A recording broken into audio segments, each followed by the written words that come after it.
Selamat datang di review film. Kita akan mengulas, meringkas dan merangkum drama Korea yang memakan waktu 1 jam ke depan. 그러니까 우리 같이 진짜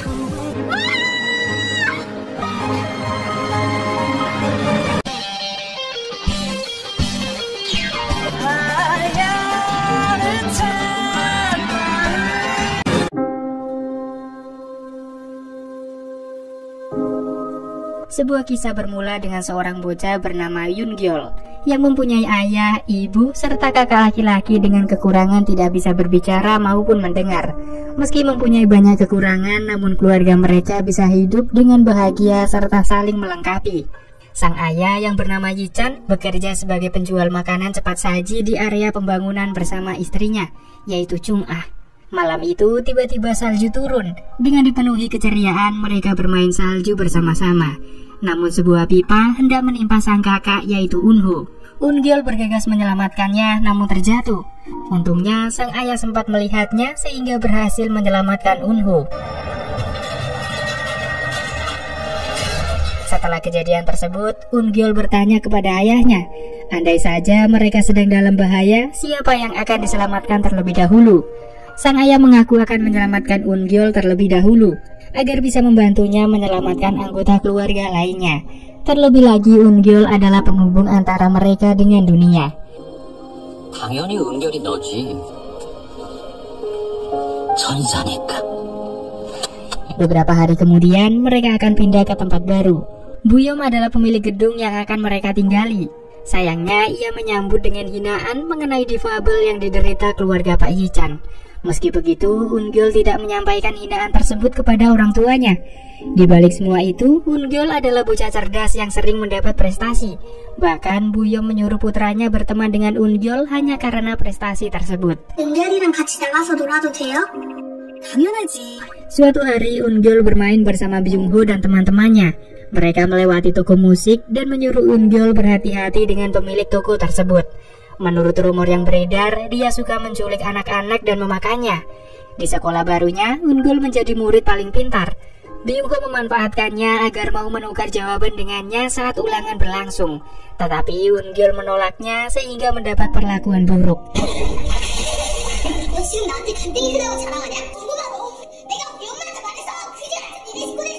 Ia tak bisa berbuat apa-apa karena Byung-ho mengancam akan mengusir keluarga mereka.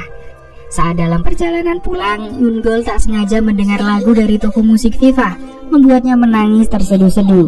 Pemilik toko itu memberikan handuk untuk mengeringkan diri dan mempersilahkan masuk sambil memberikan coklat panas. Pada dasarnya, Eun Gyeol menangis bukan karena kekerasan di sekolah, namun lagu yang didengar seakan berbicara dengannya. Pemilik toko itu menyarankan agar menceritakan kekerasan di sekolah kepada orang tuanya. Namun Eun Gyeol tidak bisa melakukan itu. Jika menyebabkan masalah, maka orang lain akan menyalahkan ayah dan ibunya dengan anggapan tidak bisa mendidik anak karena seorang difabel. Untuk itu, ia harus selalu bersikap baik agar orang tuanya tidak tersakiti akibat ucapan orang lain. Pada akhirnya, pemilik toko itu menawarkan untuk belajar bermain gitar. Hidupmu akan berubah jika bisa memainkan lagu yang didengar sebelumnya. Sejak saat itulah, Eun Gyeol mulai belajar bermain gitar. Cara mengajar yang unik membuatnya bisa mengerti dengan mudah. 진심으로 말을 걸면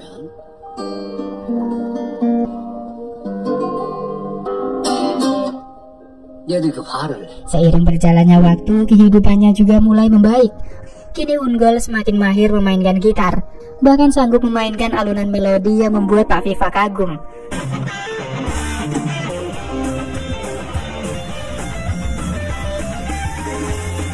Tugas terakhir Eun Gyeol adalah membuat riff gitar untuk lagu yang diberikan Pak Viva. Lagu itu diciptakan musisi tidak terkenal. Jika mampu menyelesaikannya dengan cukup bagus, maka akan diberi hadiah gitar listrik. Hari ini Byung-ho mendapat hukuman dari ibunya. Eun Gyeol sempat memberikan jaket agar tidak kedinginan. Selain itu, ayah dan ibunya akan pergi ke restoran untuk membalas kontrak. Eun Gyeol diminta menjaga kakaknya yang sakit dan sedang tertidur. Ia memanfaatkan waktu kosong itu untuk menyelesaikan tugas dari Pak Viva. Saat itu, Byung-ho berniat mengembalikan jaket Eun Gyeol, tapi tidak mendapat jawaban ketika berkali-kali memanggilnya. Akhirnya ia mengembalikannya melalui jendela belakang. Tanpa sengaja seseorang membuang puntung rokok sembarangan. Jung-ho menendang puntung rokok tersebut ke dalam rumah. Tanpa menyadari semua itu, Ungyul pergi ke toko Pak Viva untuk menunjukkan hasil dari tugasnya.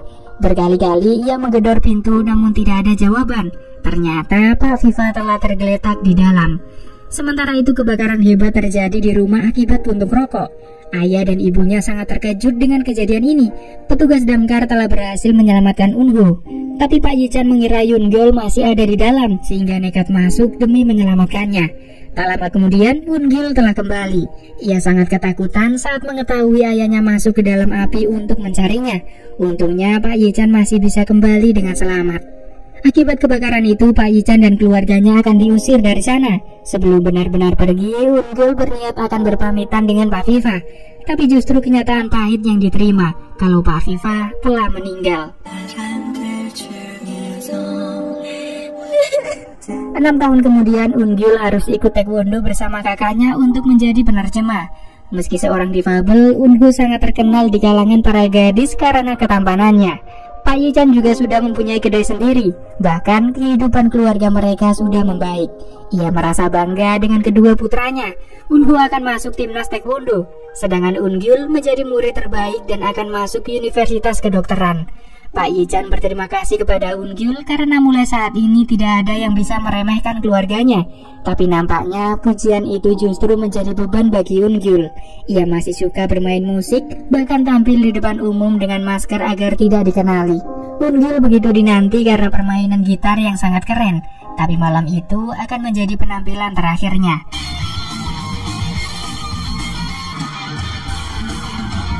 Kebetulan salah satu band Spin Nine melihat penampilan Ungyul. Mereka memberikan tawaran agar mau bergabung, yang mana band Spin Nine sudah cukup terkenal.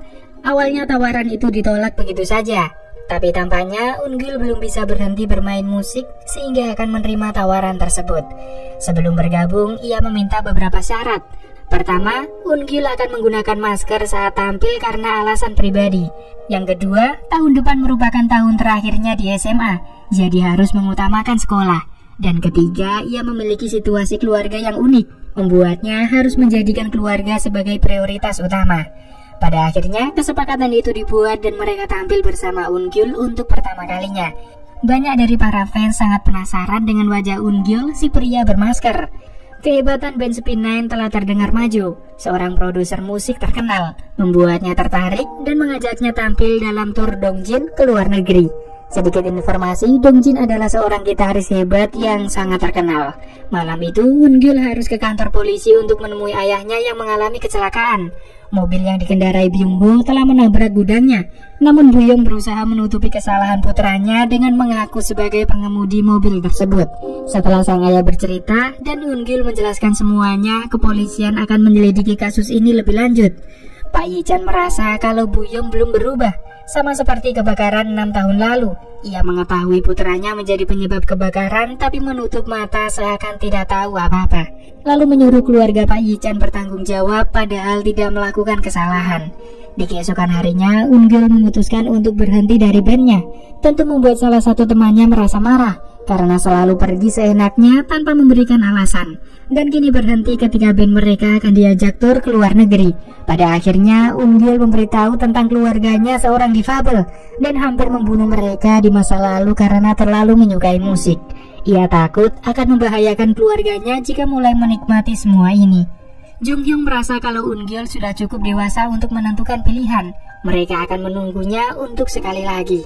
Setelah itu Ungyul bertemu dengan ibunya di tempat les. Sang ibu bertanya mengapa sering bolos bahkan nilainya mengalami turun drastis. Ia tidak akan memaksa untuk memberitahu semuanya, tapi akan menunggu sampai Ungyul siap menceritakannya. Meski begitu, sang ibu tidak mau jika masalah ini diketahui ayahnya. Ia ingin sang ayah menjadi lebih bahagia daripada sekarang, sebab Ungyul adalah kebahagiaannya. Hal itu membuat Ungyul merasa terbebani dan memilih pergi dari sana. Ia pergi ke toko musik Viva yang dulunya sering dikunjungi, namun toko itu telah menghilang dan berubah menjadi rumah. Pemilik rumah itu mengira Ungyul datang karena menyukai putrinya. Akhirnya Ungyul memberitahu tentang toko musik yang pernah ada di sana. Siapa sangka wanita itu mengenali Ungyul. Mereka pernah bertemu saat hari pemakaman Pak Viva. Wanita itu bernama Sekyung, putri dari pemilik toko musik Viva. Sejak berumur 11 tahun, Sekyung pindah ke luar negeri dan tinggal di sana, sampai akhirnya mendengar kabar kematian ayahnya. Sudah lama sekali Sekyung mencari keberadaan Ungyul untuk memberikan gitar peninggalan Pak Viva kepada Ungyul. Gitar itu adalah gitar yang dijanjikan kepada Ungyul di masa lalu jika berhasil membuat riff gitar dengan baik. Sepulang dari sana, Ungyul seakan bertemu dengan Pak Viva. Ia menceritakan semua masalahnya. Apakah harus menjalani kehidupan seperti yang diinginkan atau menuruti harapan ayahnya dan menjadi trofi? Pak Viva menyarankan melempar koin untuk menentukan pilihan. Akhirnya, Ungyul memutuskan untuk kembali bergabung dengan band Spin9. Di keesokan harinya, Buyong melihat Ungyul bersama anggota bandnya. Saat itu, salah satu dari mereka sedang sakit sehingga harus minum obat. Tapi Buyong mengira Ungyul salah pergaulan, bahkan mengkonsumsi narkoba. Saat bertemu Pak Yichan di kantor polisi, ia memberitahu kalau putranya juga bukanlah orang yang sempurna, bahkan lebih parah dengan mengkonsumsi narkoba. Membuat Pak Yichan segera menyusul. Saat itu, Ungyul sedang tampil. Ia harus mengganti vokalisnya yang sedang sakit. Semua ini membuat Pak Yichan kecewa. Ungyul menjelaskan kalau ini adalah dirinya yang sebenarnya. Ia tak mau menjalani hidup sebagai trofi ayahnya lagi. Tapi mengapa Ungyul tidak mengatakan semuanya sejak awal? Jika menghormati Pak Yichan sebagai orang tua, maka seharusnya berusaha membujuknya. Ungyul merasa semua itu percuma saja karena sang ayah tidak bisa mendengar musik. Ungyul pergi dengan perasaan kesal, bahkan berniat menghancurkan gitar pemberian Pak Viva. 너 그럼 왜 진작 말하지 않았어? 어차피 듣지도 못하는데. Tiba-tiba sesuatu terjadi yang membuat bulan menjadi dua. Lalu muncul toko musik bernama La Vida. Ungyul masuk ke sana dan berniat menjual gitar miliknya. Pemilik toko yang bernama Master akan membeli gitar itu dengan harga mahal. Tapi saat ini tidak ada uang cash sehingga akan mencicilnya. Jika berubah pikiran, Ungyul bisa mengambil gitarnya kembali. Tapi untuk menemukan toko itu sangat sulit. Master memberikan sebuah kertas agar menyimpannya dengan baik. Jika kertas itu hilang, maka tidak akan bisa bertemu lagi. Ketika keluar dari toko itu, semua telah berubah. Ungyul begitu terkejut kalau ternyata berada di tahun 1995. Pada tahun itu, ayah Ungyul, yaitu Yichan, masih remaja. Ia pergi ke toko buku bersama sahabatnya bernama Majo seperti pemuda pada umumnya. Saat masih remaja, Yichan mampu mendengar dan berbicara normal. Di sana, ia berusaha melindungi seorang gadis cantik yang tertimpa buku. Dia adalah Chung Ah.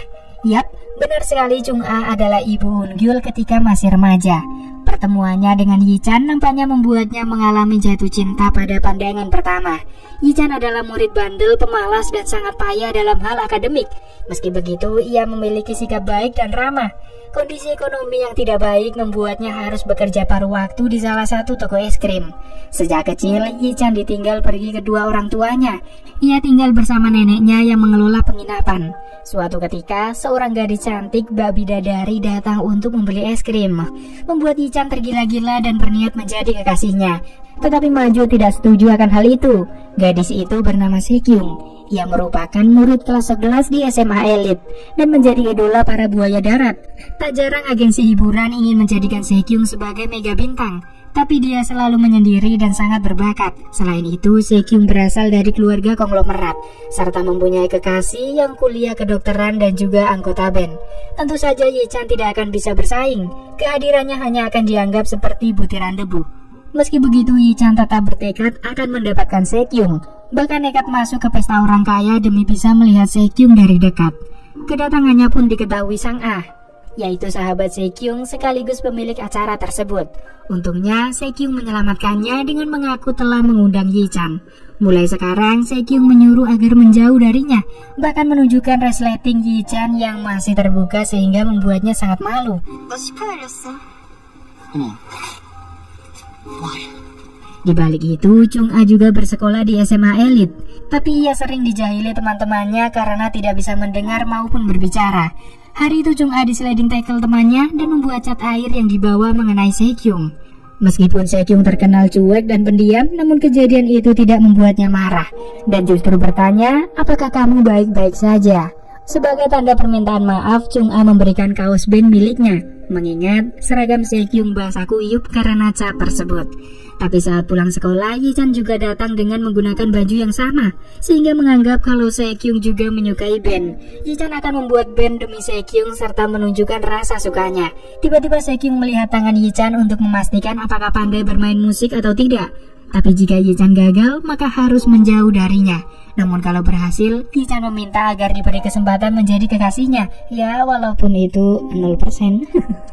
Sekyung yakin kalau Yi-chan tidak akan berhasil, bahkan memberikan syarat yang sangat sulit. Yi-chan harus membuat band baru, tahu cara memainkan alat musik, melakukan penampilan solo, bahkan Sekyung yang akan memilihkan lagu. Dari kejauhan, Chung-ah hanya bisa melihat kejadian itu. Pada akhirnya, Yi-chan membuat bandnya sendiri dengan nama Kenangan Cinta Pertama. Selain itu mengajak 3 anggota lainnya, yaitu Hyun-yul, Sigu, Saibom, dan Majo, yang akan menjadi manajer mereka. Tapi Yi-chan tidak bisa bermain gitar sehingga berjanji akan membawa seorang gitaris hebat, yaitu Dongjin.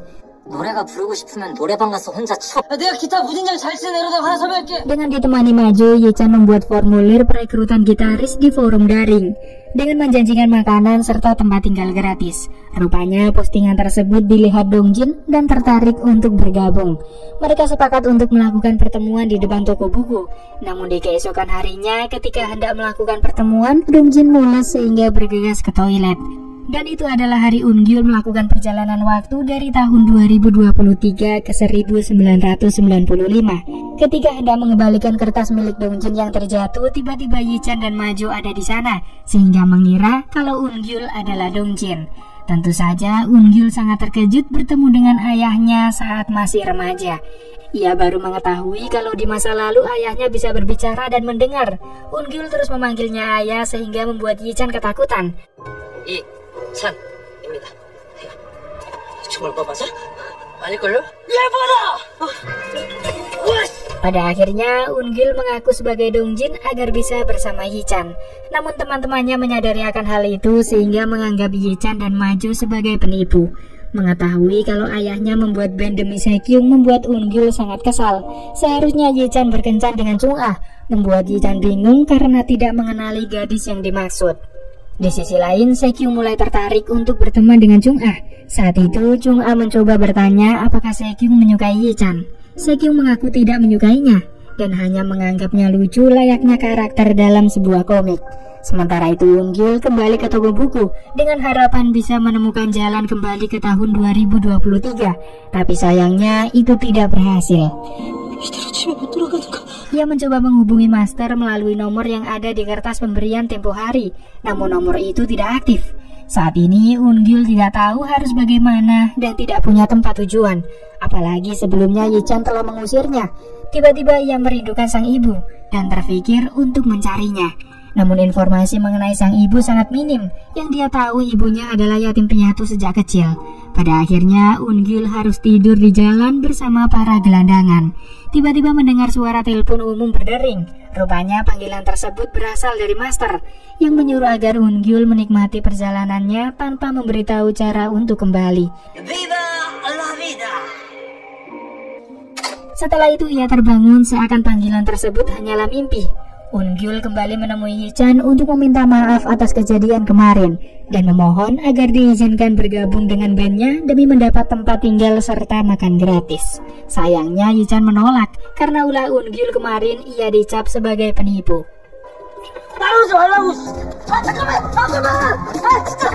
Hari ini Yi-chan akan menemui Sekyung di sekolah. Ia meminjam jas salah satu temannya agar bisa menyelinap masuk. Apalagi saat itu Eun-gyul kembali mengejarnya. Namun sayangnya aksi itu diketahui guru olahraga di sana sehingga segera bersembunyi di dalam gudang. Siapa sangka justru bertemu Chung-ah yang dikurung teman-temannya di dalam sana. Ia meminta agar tetap tenang, lalu memperkenalkan dirinya di depan Chung-ah. Melihat adanya luka di dahi Chung-ah, Yi-chan berusaha mengusap menggunakan dasi, tapi itu membuatnya teringat kenangan buruk di masa lalu dan menggigitnya. Akibatnya, guru olahraga mendengar teriakan Yi-chan sehingga segera pergi ke gudang. Untungnya Yi-chan berhasil mengajak Chung-ah kabur melalui pintu darurat. Kebersamaan itu membuat Chung-ah merasa sangat senang. Yi-chan sadar kalau Chung-ah telah menjadi korban kekerasan di sekolah. Jika membutuhkan bantuan, silakan menghubunginya karena Yi-chan akan datang untuk membantu. Sementara itu Eun-gul masih menunggu Yi-chan di depan sekolah elit. Tanpa sengaja bertemu dengan Se-kyung dan memanggilnya dengan panggilan Ajuma. Tentu saja Se-kyung sangat marah karena dipanggil Ajuma. Eun-gul bisa mengenali Se-kyung di masa muda karena sebelumnya pernah melihat fotonya saat masih SMA. Se-kyung begitu terkejut ketika Eun-gul menanyakan kabar Pak Viva, mengingat saat ini tidak ada yang tahu tentang ayah kandungnya, apalagi hubungan Se-kyung dengan ayah kandungnya tidak baik. Tak lama kemudian Yi-chan datang dengan memanggil namanya, membuat Eun-gul sadar kalau si Ajuma adalah cinta pertama ayahnya, bahkan rela membuat band demi wanita itu. Sejak kecil, Se-kyung diadopsi keluarga kaya untuk menggantikan putri mereka yang telah meninggal. Tapi sang ibu tidak pernah puas dengan Se-kyung dan selalu membandingkan dengan putri kandungnya yang sudah meninggal. Untuk itu, ia berusaha keras demi mendapat perhatian dengan mengikuti kemauan ibunya untuk bermain selo. Dengan kerja kerasnya, Se-kyung berhasil menjadi pemain selo terkenal dan akhirnya mendapat perhatian dari ibunya. Saat itu, sang ibu memberitahu kalau mereka akan pindah ke Amerika. Se-kyung tidak bisa berbuat apa-apa selain menuruti ibunya. Setelah itu, Se-kyung harus keluar untuk menemui Yi-chan yang datang ke rumahnya. Ia berjanji akan membentuk band demi Se-kyung. Selain itu, Yi-chan berjanji tidak akan menemuinya sampai hari festival tiba. Dari kejauhan, Eun-gul berusaha menguping pembicaraan itu meski keberadaannya sudah diketahui. Eun-gul berusaha membujuk agar berhenti mengejar Se-kyung yang tidak akan berjodoh dengannya. Yi-chan terus bertanya-tanya siapa Eun-gul sebenarnya, mengapa selalu mengikutinya, bahkan Eun-gul masih menempel layaknya upil padahal sudah berkali-kali diusir. Meski begitu, Eun-gul tetap mengikutinya sampai di rumah. Saat itu nenek sangat marah karena mendapat nilai jelek. Pada akhirnya, Yi-chan berpura-pura menjadikan Eun-gul sebagai guru privat yang akan membantu menaikkan nilai. Untuk memastikan itu, mereka menguji kemampuan Eun-gul dengan 10 soal matematika. Dan itu bisa diselesaikan dengan waktu singkat sehingga nenek mulai percaya. Ketika sedang makan malam, Eun-gul terus memandangi Yi-chan sambil meneteskan air mata. Ia tak pernah menyangka kalau ayahnya sangat cerewet dan berisik di usia 18 tahun. Namun yang membuatnya bingung adalah bagaimana sang ayah kehilangan pendengaran serta tidak bisa berbicara. Nenek buyut pasti sangat bersedih saat semua itu terjadi menimpa cucunya.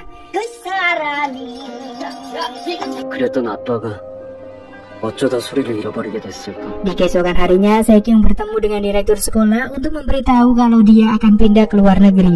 Bu Im meminta Se-kyung tetap merahasiakan hal tersebut dari teman-temannya. Selain itu, Bu Im melarang Se-kyung memberikan simpati kepada Chung-a yang hanya akan membuatnya semakin rapuh. Saat keluar dari ruangan direktur sekolah, Chung-a telah menunggunya. Ia khawatir apakah Se-kyung dipanggil karena keributan akibat Yi-chan sebelumnya. Akhirnya, Se-kyung memberitahu kalau akan pindah ke luar negeri dan meminta agar merahasiakannya. Ia juga memberikan tiket konser band supaya Chung-a datang. Fakta kalau Se-kyung akan pindah ke Amerika membuatnya mengkhawatirkan Yi-chan, sehingga memberikan tiket tersebut kepada Yi-chan agar bisa bertemu Se-kyung sebelum benar-benar berpisah. Tiket itu dititipkan melalui toko es krim tempat Yi-chan bekerja paruh waktu. Di dalamnya terdapat surat dari Se-kyung sehingga membuatnya salah paham dan segera pergi ke tempat konser yang diadakan. Namun setibanya di sana, konser telah usai. Kemunculannya membuat Se-kyung sangat marah karena merasa tidak pernah mengundangnya. Baginya, Yi-chan tidak akan berhasil membuat band hanya untuk memikat wanita. Bahkan sampai saat ini masih tidak mempunyai band tersebut. Tiba-tiba Eun-gul datang dan mengaku sebagai gitaris band Kenangan Cinta milik Yi-chan. Akhirnya, Ji-won sebagai kekasih Se-kyung mempersilahkan mereka untuk tampil. Siapa sangka permainan gitar yang sangat baik serta suara Yi-chan yang sangat merdu membuat banyak orang terpesona. Sayangnya, itu tidak cukup untuk memikat hati Se-kyung dan justru pergi dari sana.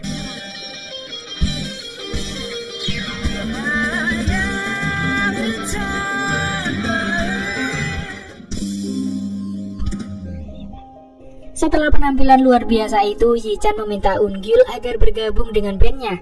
Ia tetap akan membuat band untuk Se-kyung demi menghabiskan sisa masa mudanya.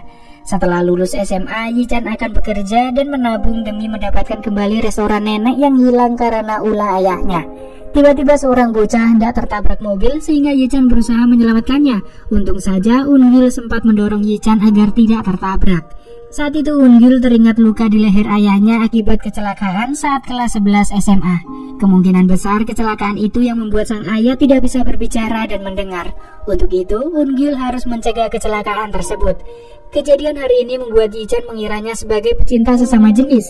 Bahkan ketika Ungyul meminta agar tetap bersamanya dan berhati-hati selama 1 tahun terakhir membuatnya merasa geli. Hari ini Sekyung dan ibunya akan pergi ke Amerika. Dari kejauhan, Pak Viva hanya bisa memandanginya tanpa bertemu untuk mengucap kata sampai jumpa. Hari ini sebuah battle musik akan dilakukan Ungyul dengan pemain bass bernama Yunyul. Sebelumnya Ungyul telah membujuknya agar mau bergabung lagi dengan band milik Yi-chan.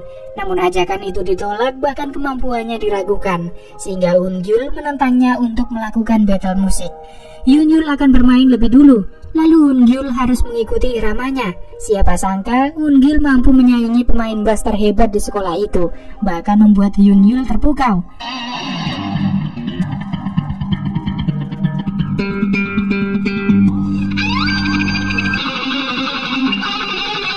Pada akhirnya, Yunyul akan kembali bergabung dengan band milik Yi-chan.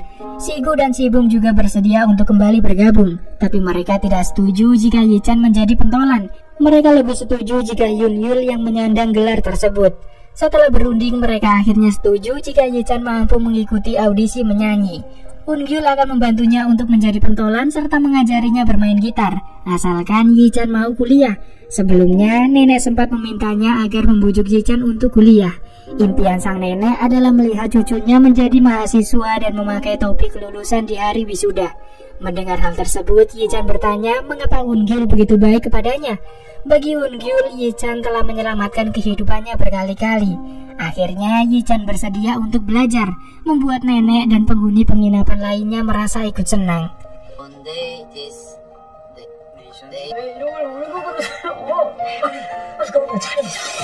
Siang itu Ungyul dan Maju tak sengaja mendengar kabar tentang Sekyung yang pindah ke luar negeri. Mereka berdua sepakat untuk merahasiakan kabar tersebut dari Yi-chan. Malam harinya, Ungyul mengajari Yi-chan cara bermain gitar seperti berbicara menggunakan bahasa isyarat. Ia harus berkomunikasi dengan gitar melalui jari jemarinya. Maka kamu akan bisa mengekspresikan sesuatu dengan bermain gitar, entah itu marah, sedih, ataupun senang. Di keesokan harinya, Sekyung telah kembali ke Korea seorang diri. Ia mengganti penampilannya dan terlihat lebih ceria. Hari itu juga, Ungyul mampir ke toko musik untuk membeli gitar sebagai hadiah untuk sang ayah. Sayangnya, uang yang dimiliki tidak cukup. Selain itu, Ungyul tidak mengenali pria di depannya adalah Pak Viva. Saat dalam perjalanan kembali, tak sengaja melihat Sekyung sedang menjual baju. Tentu itu membuat Ungyul terkejut. Seharusnya dia tidak pernah kembali ke Korea. Dengan anggapan Sekyung hanya mempermainkan perasaan Yi-chan. Tapi anehnya, Sekyung kali ini lebih usil, bahkan bersedia menemui Yi-chan untuk meminta maaf. Selain itu, Sekyung mengaku kembali ke Korea untuk mengakhiri hidupnya setelah mengetahui ayahnya punya wanita lain dan ibunya seperti bom waktu yang meledak setiap saat. Saat itu Ungyul menyuruhnya untuk tidak pernah menemui Yi-chan. Sementara itu Yi-chan telah mendengar kabar kalau Sekyung pindah ke Amerika. Membuatnya sangat bersedih, lalu memainkan gitar dengan bernyanyi dengan perasaan galau gundah gulana. Kejadian itu membuat teman-temannya terkagum-kagum sehingga menerimanya sebagai pentolan tanpa mengikuti audisi.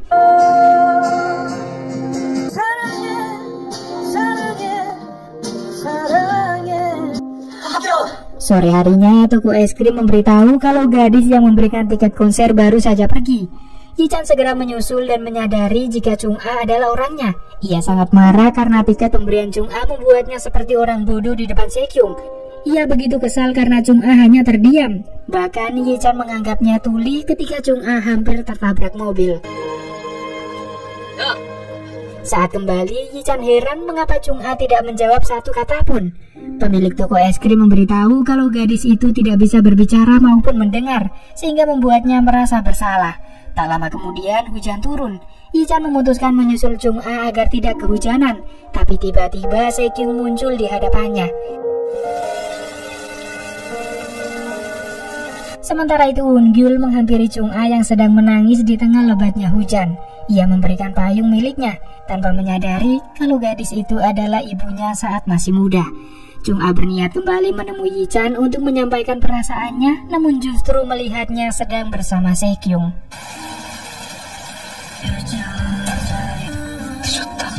Dahulu, Chung-ah hidup bahagia bersama ibu kandungnya.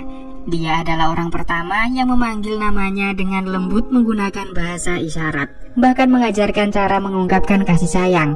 Namun suatu hari, ayahnya yang bernama Pak Yon menceraikan ibunya dan menikah dengan janda beranak dua.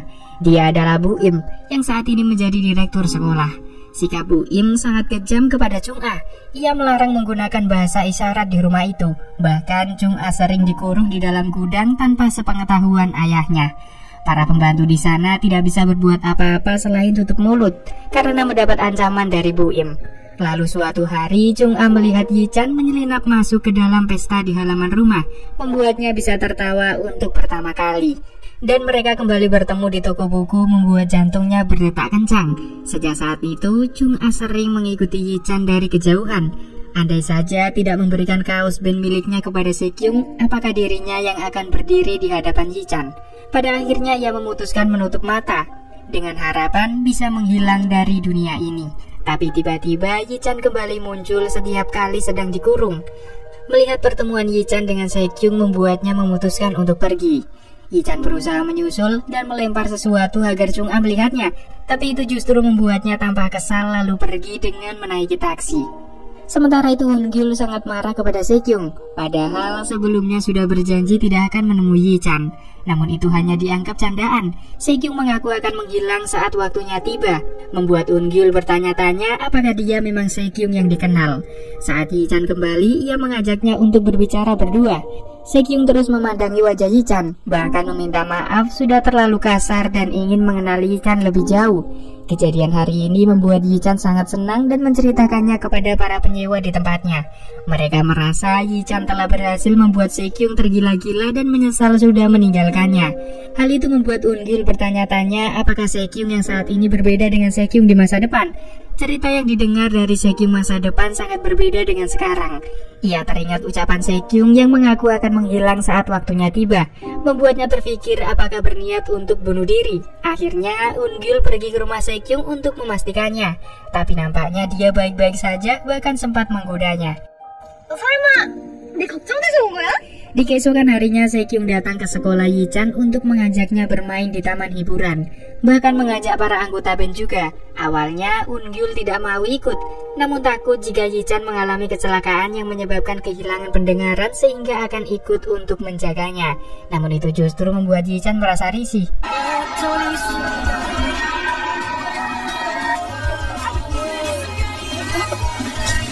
Saat sedang makan, Eun-gil dan Se-kyung berebut mayones. Karena tidak terima, Se-kyung kembali menjahilinya. Se-kyung menanyakan alasan selalu melindungi Yi-chan. Pada dasarnya, Eun-gil tidak ingin Yi-chan menjalin hubungan tidak sehat dengan wanita lain. Yi-chan telah ditakdirkan menikah dengan seseorang yang mencintainya dan memperdulikannya lebih dari siapapun. Namun Se-kyung menganggap kalau Eun-gil adalah orangnya dan mengajak bersaing untuk mendapatkan Yi-chan. 너 이찬이 좋아하지? 나 이찬이 안 좋아해. 우리 페어플레이 하는 거다? Tanpa sengaja, Yi-chan terpeleset kulit pisang sehingga Eun-gil segera menangkapnya tanpa menyadari sudah mendorong Se-kyung hingga terjatuh. Kejadian itu membuat Yi-chan merasa jijik. Aku ternoda. Tetapi Eun-gil justru minta agar tetap berada di sisinya selama 1 tahun terakhir sehingga semakin berpikir yang tidak-tidak. Keesokan harinya, Yi-chan mengubah lagu sesuai dengan permintaan Se-kyung. Teman-temannya pun setuju akan hal itu. Namun Eun-gil menolak karena tidak akan memiliki cukup waktu untuk berlatih. Meski begitu, Yi-chan tetap akan mengubah lagu dan rela melakukan apa saja untuk Se-kyung. Eun-gil bertanya apakah band hanya lelucon yang digunakan untuk merayu wanita. Yi-chan telah melupakan janjinya kepada Eun-gil, bahkan hanya mementingkan Se-kyung di atas segalanya. Akhirnya, Eun-gil memutuskan untuk keluar dari band tersebut. Sepulang sekolah, Yi-chan tidak menemukan Eun-gil. Ia merasa akan segera kembali jika sudah mulai tenang. Di sisi lain, Eun-gil merasa kesulitan menghadapi ayahnya yang sangat egois di masa masih muda. Setelah itu ia kembali mendapat panggilan dari master. Eun-gil memohon agar bisa kembali pulang. Ia sangat merindukan keluarganya. Master memberitahu kalau pintu antar waktu tidak akan terbuka dalam waktu dekat. Dan jika kembali sekarang, maka kehidupan di tahun 2023 akan sangat berbeda dari sebelumnya. Kehadirannya di masa lalu telah merubah sejarah serta nasib orang-orang yang ditemui. Eun-gil menanyakan bagaimana cara mempertemukan ibu dan ayahnya, serta mencegah kecelakaan yang akan menimpa sang ayah. Namun Master merasa sudah memberikan semua petunjuk. Saat terbangun dari tidurnya, Eun-gil menemukan majalah peluncuran gitar listrik yang pertama kali. Eun-gil datang ke sana untuk mencari beberapa petunjuk. Saat itu, perusahaan Jisung telah mengadakan lomba bermain gitar, dan pemenangnya akan mendapat hadiah gitar listrik. Tanpa sengaja, Eun-gil menemukan nomor peserta yang tergeletak. Pada akhirnya, ia akan ikut tampil dalam lomba tersebut. Namun tiba-tiba hujan turun, membuat Eun-gil kesetrum hingga tak sadarkan diri. Di sisi lain, Yi-chan menemui Chung-a untuk meminta maaf atas kejadian tempo hari. Saat itu, Yi-chan baru mengetahui nama Chung-a, membuatnya teringat ucapan Eun-gil yang menyuruh untuk jatuh cinta kepada Chung-a. Namun tiba-tiba ia pingsan sehingga Yi-chan segera membawanya ke rumah sakit. Secara bersamaan, Eun-gil juga sedang dibawa ke rumah sakit juga. Di tempat lain, Se-kyung mendapat panggilan dari Master. Ternyata identitas aslinya adalah Eun-yu, putri Se-kyung dari masa depan yang mempunyai kemiripan 99,9%. Bahkan orang-orang mengiranya seperti kloningan dari Se-kyung saat masih muda. Sejak kecil, Eun-yu harus bermain selo seperti ibunya. Ia harus bersinar agar mendapat kasih sayang dari sang ibu. Kasih sayang yang didapat hanya ketika di depan banyak orang ketika dipamerkan, namun harus berlatih dengan keras saat di rumah. Sesekali sang ayah mengajaknya kabur untuk bermain, tapi di balik itu hubungan ayah dan ibunya kian hari kian memburuk. Mereka selalu bertengkar karena Eun-yu, dan ketika Eun-yu berusia 18 tahun, mereka akhirnya bercerai. Kini ia harus menjalani hidup sesuai keinginan ibunya untuk mencapai impian sang ibu yang tidak tersampaikan.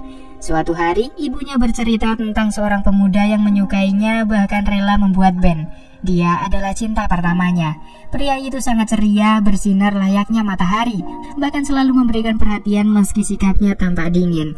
Hal itu membuat Eun-yu kesal, dan seharusnya sang ibu menikah saja dengan cinta pertamanya. Dengan begitu dirinya tidak akan pernah dilahirkan.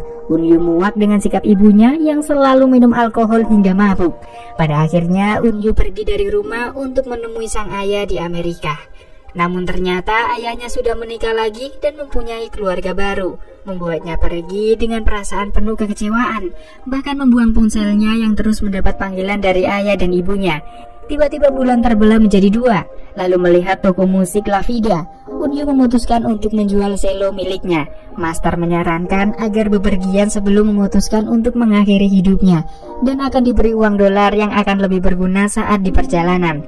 Ketika keluar toko, Eun-yu telah berada di bandara Korea pada tahun 1995. Tentu saja kejadian ini seperti mimpi. Tiba-tiba seseorang menghampirinya dengan panggilan Se-kyung, membuatnya sadar kalau saat ini ibunya telah meninggalkan Korea untuk belajar ke luar negeri.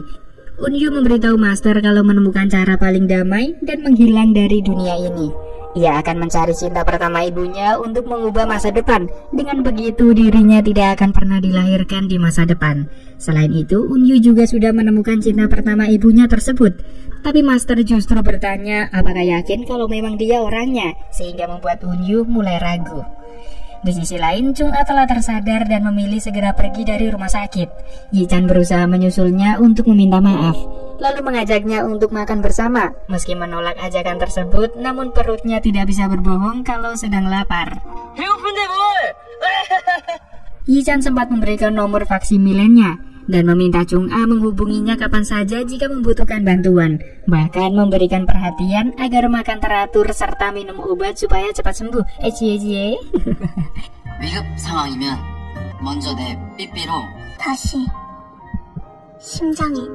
Setelah itu Yi-chan bergegas pulang untuk memberitahu Eun-gil kalau baru saja bertemu dengan Chun-a. Namun ia baru ingat kalau Eun-gil telah pergi dan belum kembali. Di hari berikutnya, Eun-yu akan mencari siapa cinta pertama ibunya. Singkatnya, sang ibu pernah bercerita kalau cinta pertamanya sangat suka makan pedas. Pada akhirnya, ia mengajak satu persatu anggota band untuk makan ceker setan. Dari sekian banyak, ternyata hanya Yi-chan yang doyan makan pedas, membuatnya semakin yakin kalau dia adalah orangnya. 내 취향은 연상이거든.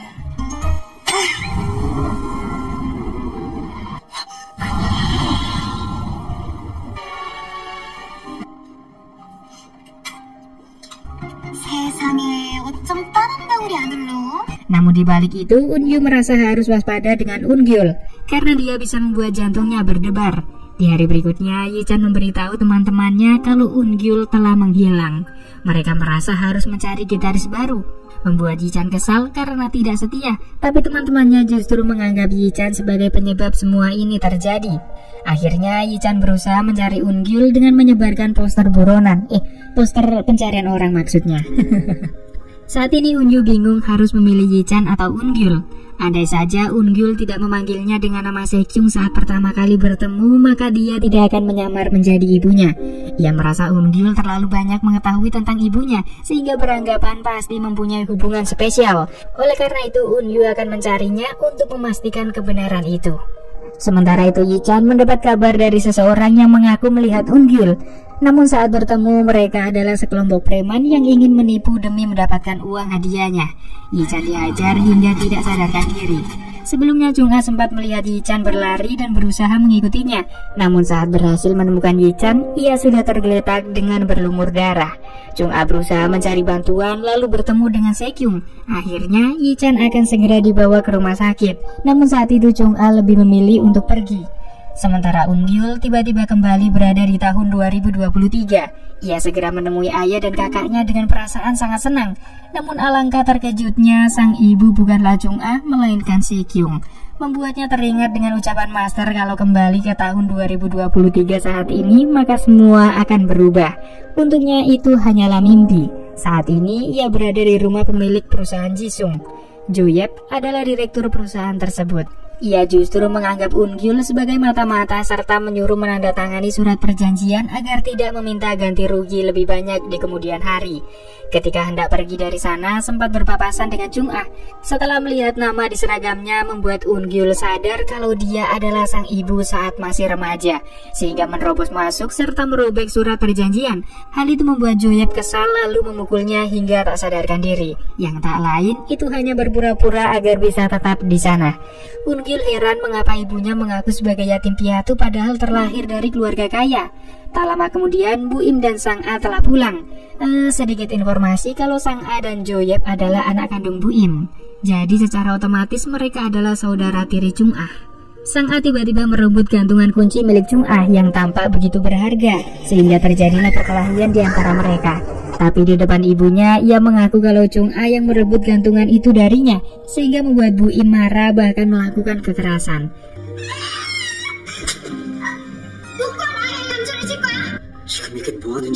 Saat itu, Eun-gyul segera menghentikannya. Ia sangat marah ketika Chung-ah disamakan layaknya hewan. Eun-gyul mengaku akan mengadukan semua ini kepada Pak Yeon, ayah dari Chung-ah. Tiba-tiba Pak Yeon sudah kembali dari dinas luar kota dan meminta Eun-gyul menjelaskan apa yang terjadi. Eun-gyul heran mengapa Chung-ah tidak diperbolehkan menggunakan bahasa isyarat. Lantas bagaimana ia harus berkomunikasi dan mengekspresikan perasaannya? Rupanya Pak Yeon tak ingin orang-orang mengetahui kekurangan putrinya. Eun-gyul berusaha membujuk agar diizinkan mengajari Chung-ah belajar bahasa isyarat. Kedua orang tuanya juga tidak bisa berbicara maupun mendengar. Meski begitu, mereka hidup bahagia dengan saling berkomunikasi menggunakan bahasa isyarat. Sebagai gantinya, Eun-gyul berjanji akan menunjukkan senyuman indah Chung-ah yang hanya bisa dilihat ketika sedang bahagia. Sementara itu Yi-chan telah sadar dari pingsannya. Ia harus mendapat perawatan selama beberapa hari. Bahkan sudah akrab dengan beberapa pasien di sana. Di sisi lain, Yoon-yul menemui geng Jindo yang sudah menghajar Yi-chan. Dengan mudah ia mengalahkan mereka. Rupanya Yoon-yul dulunya juga bagian dari geng Jindo. Bahkan dia adalah orang nomor 2 di geng tersebut. Mereka memberikan peringatan kalau ketua akan segera keluar dari penjara. Untuk itu, Yoon-yul harus berhati-hati karena bisa saja terbunuh kapanpun. Yi-chan berterima kasih kepada Sekyung yang sudah menyelamatkannya. Namun ia berusaha menjelaskan kalau Chung-ah adalah orang yang menyelamatkan Yi-chan. Dan saat itulah Eun-gyu baru menyadari kalau Chung-ah berteman dekat dengan ibunya. Tiba-tiba Eun-gyu melihat ayahnya saat masih muda di rumah sakit tersebut, membuatnya segera bersembunyi agar tidak saling bertemu. Tapi ia sangat kesal karena sang ayah begitu genit saat masih muda sehingga merusak mobilnya. Setelah itu tanpa sengaja bertemu dengan Eun-gyul. Ia mengajaknya makan makanan pedas untuk memastikan apakah Eun-gyul adalah cinta pertama ibunya. Tapi tiba-tiba Eun-gyul bertanya apakah menyukai Yi-chan. Ia takut jika Sekyung benar-benar menjadi ibunya seperti di dalam mimpi sebelumnya. Namun Eun-gyu tidak mau menjawab pertanyaan itu dengan anggapan sebagai pertanyaan menjebak. Ia harus memastikan apakah Eun-gyu benar-benar cinta pertama ibunya atau tidak, sehingga memaksa Eun-gyu makan makanan pedas tersebut. Sayangnya justru membuat Eun-gyu kesal lalu pergi begitu saja. Malam harinya Yi-chan datang ke rumah Chung-a untuk berterima kasih, tapi Chung-a tidak mau keluar menemuinya. 잠깐 만나볼 수 있겠습니까요? 쟤 모른다고 했다니까. 돌아가요 얼른. Mulai saat ini, Eun-gyu akan mengajari Chung-a bahasa isyarat. Satu gerakan Chung-a yang pernah diajarkan ibunya membuat Eun-gyu tidak bisa menahan air mata.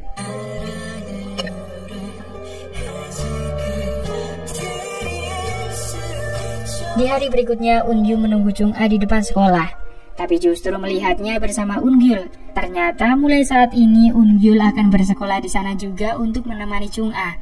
Hal itu membuatnya kembali masuk sekolah dengan menutupi wajahnya agar tidak dikenali. Ia bertanya kepada Eun-gyu mengenai hubungannya dengan Chung-a. Jika mereka bukan bersaing untuk mendapatkan Yi-chan, mengapa begitu membencinya? Ia tidak terima jika Eun-gyu membencinya tanpa alasan yang jelas. Tiba-tiba Yi-chan datang ke sekolah elit untuk membuat konser di tengah lapangan. Setelah mendapat kabar kalau Eun-gyu bersekolah di sana, Yi-chan mengadakan konser sebagai bentuk permintaan maaf kepada Eun-gyu agar mau kembali bergabung dengan bandnya. Eun-gyu akan menerima permintaan maaf itu lalu kembali bergabung, asalkan Yi-chan mau menjauhi Se-kyung dengan mengaku kalau menyukainya. Tentu itu membuat Yi-chan tidak terima, bahkan menganggap sebagai pengkhianat. Akhirnya terjadilah perkelahian di antara mereka. 내가 최승영을 좋아하거든. 어쩔래? 연막이 선물이냐? 똥씨하고 장난이야? Akibat perkelahian itu, penyamaran Eun-gyu terbongkar sehingga orang-orang menganggapnya sebagai Se-kyung. Tak lama kemudian, Pak Guru datang untuk membubarkan kekacauan itu. Bahkan Chung-a membantu Yi-chan untuk melarikan diri. Se-kyung meminta Eun-gyu berkata jujur kalau hanya memanfaatkannya agar tidak ketahuan sebagai pecinta sesama jenis. Meski Eun-gyu mengaku menyukai Se-kyung, namun ucapan itu dianggap tidak serius. Tapi tiba-tiba mereka tertangkap sehingga harus dibawa ke ruang buim. Akibat kekacauan ini, Eun-gyu akan mendapat hukuman. Sedangkan Se-kyung berusaha membuat alasan kalau kembali ke Korea untuk melakukan pemeriksaan medis, serta mengaku kalau ibunya sedang berlibur dan tidak akan bisa dihubungi. Jika Buhim benar-benar menghubungi ibunya, maka semua akan kacau. Ketika Buhim mencoba memastikannya, ternyata memang benar sedang berlibur dan tidak bisa menerima panggilan. Untuk sementara waktu, Se-kyung diminta agar kembali bersekolah. Sikapnya yang sedikit arogan membuat Buim bingung apakah dia memang Se-kyung yang dikenal. Setelah itu, Se-kyung kembali mengajak Eun-gyu makan makanan pedas. Awalnya Eun-gyu menolak, namun Se-kyung terus memaksa dengan alasan menyangkut nyawanya. Akhirnya Eun-gyu akan melakukannya karena tidak mau mengabaikan orang yang putus asa hanya karena terdengar sepele. Terkadang ada beberapa hal yang tidak bisa dijelaskan kepada orang lain. Apakah ia harus memakannya dengan lahap atau tidak? Pertanyaan itu justru membuat Se-kyung gugup dan melarang Eun-gyu memakannya. 진짜. 엄마 왜 이렇게 똑같은 힌트를 줘가지고. Saat ini Yi-chan bingung harus memilih Eun-gyu atau Se-kyung. Apalagi Eun-gyu mengaku akan keluar jika Eun-gyu tidak kembali. Di balik itu Chung-a marah kepada Eun-gyu karena sudah memukul Yi-chan. Bahkan ia tidak mau belajar bahasa isyarat. Tanpa sengaja Eun-gyu melihat buku harian Chung-a, membuatnya sadar kalau Chung-a telah menyukai Yi-chan. Sore harinya Yi-chan mengajak Eun-gyu bertemu. Ia mengajak untuk berdamai demi masa depan band mereka. Saat itu mereka saling sepakat untuk bersaing secara sehat dan tidak akan menemui Se-kyung sampai festival tiba. Lalu biarkan Se-kyung yang memilih di antara mereka. Eun-gyu sempat mampir ke rumah Yi-chan. Nenek meminta agar Eun-gyu kembali mengajar cucunya. Sejak kepergian Eun-gyu, Yi-chan nampak kebingungan. Nenek khawatir jika nantinya berakhir seperti ayahnya. Ayah Yi-chan adalah seorang pejudi yang sering memukul nenek untuk meminta uang. Eun-gyu menjelaskan kalau tinggal di rumah Pak Yeon bukan karena uang, tapi ada beberapa urusan yang harus diselesaikan. Setelah semua itu usai, Eun-gyu berjanji akan kembali. Selain itu, Yi-chan meminta bantuan Eun-gyu agar menyampaikan terima kasihnya kepada Sung-a yang sudah menolongnya. Hal itu membuat Eun-gyu teringat ucapan ayahnya kalau bertemu sang ibu saat mengikuti kelas bahasa di umur 20 tahun. Tapi karena Eun-gyu, mereka kini saling bertemu saat berusia 18 tahun.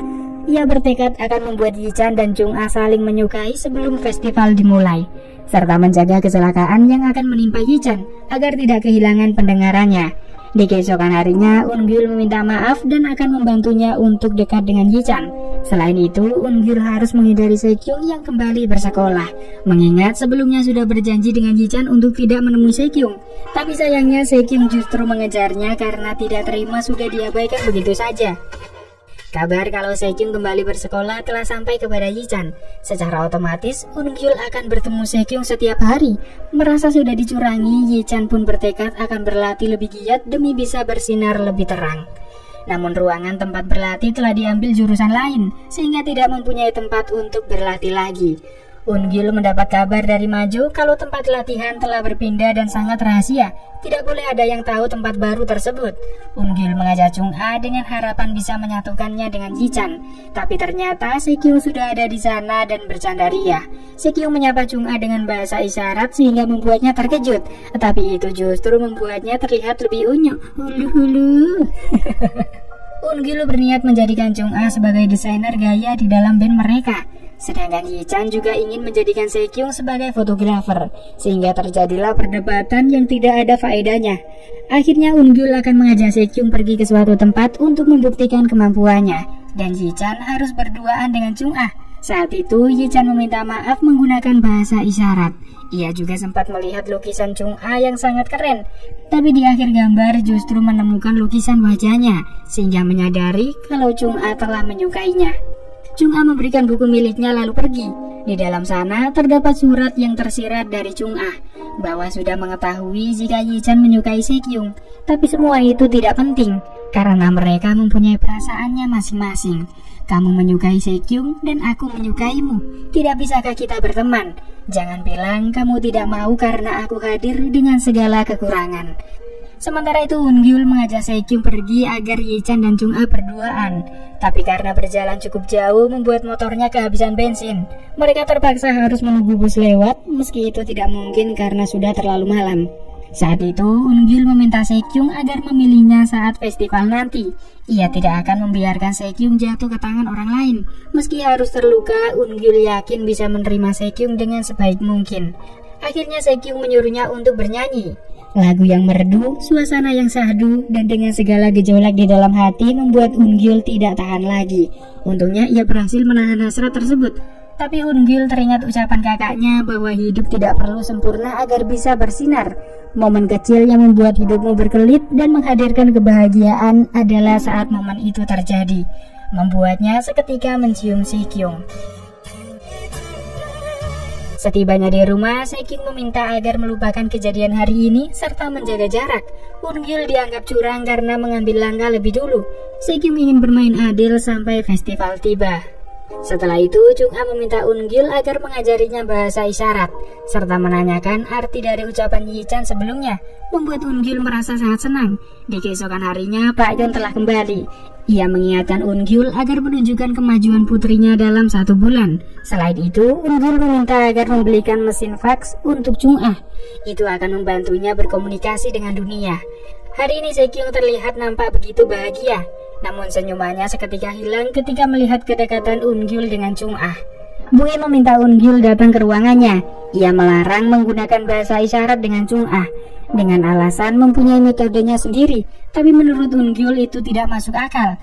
Bagaimana seseorang yang tidak bisa berbicara tidak boleh menggunakan bahasa isyarat? Eun-gyul menyadari sikap Bu-im yang sengaja mengisolasi Chung-a agar tidak bisa berkomunikasi dengan ayahnya, lalu menguasai seluruh harta Pak Yeon. Rencana yang sudah diketahui membuat Bu-im kesal dan memberikan hukuman kepada Eun-gyul untuk membersihkan sekolah selama 1 bulan. Tak lain itu dilakukan agar Eun-gyul terlalu sibuk dan gagal menepati janjinya kepada Pak Yeon. Pada akhirnya mau tidak mau Eun-gyul harus melaksanakan hukuman tersebut. Tiba-tiba ia mendengar suara telepon, yang mana telepon itu berasal dari master, untuk memberitahu kalau sudah mengirim seseorang untuk membantunya. Tapi sebelum itu Eun-gyul harus membantunya lebih dulu.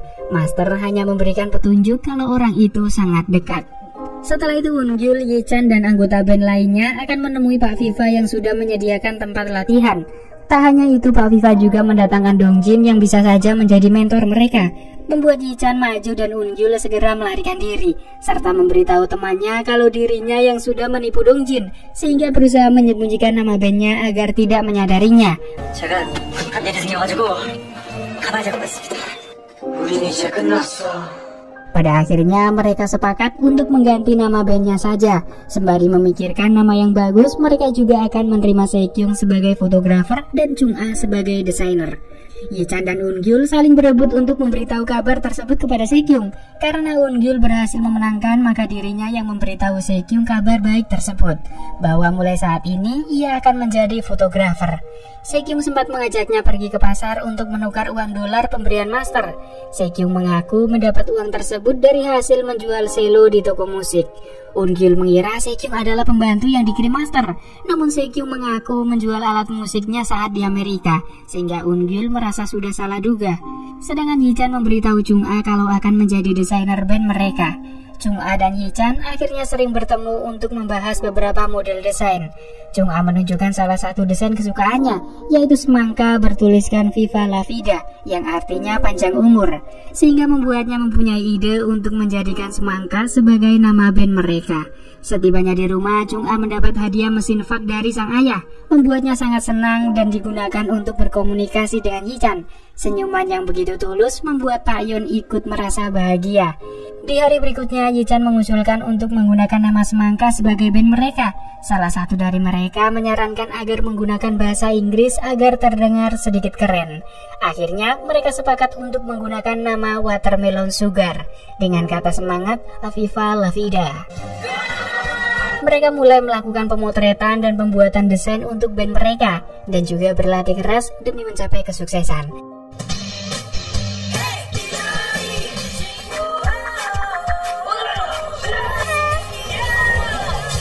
Secara diam-diam, Sekyung mengambil foto Eun-gyul, sedangkan Chung-a berusaha menata rambut Yi-chan agar terlihat cetar membahana.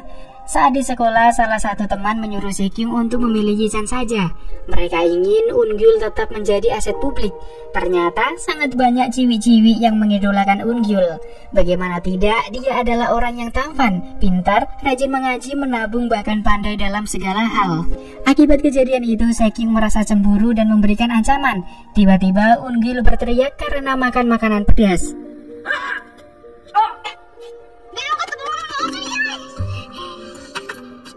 Membuat Sekyung sadar kalau Eun-gyul bukanlah cinta pertama ibunya. Hal itu membuatnya merasa kecewa.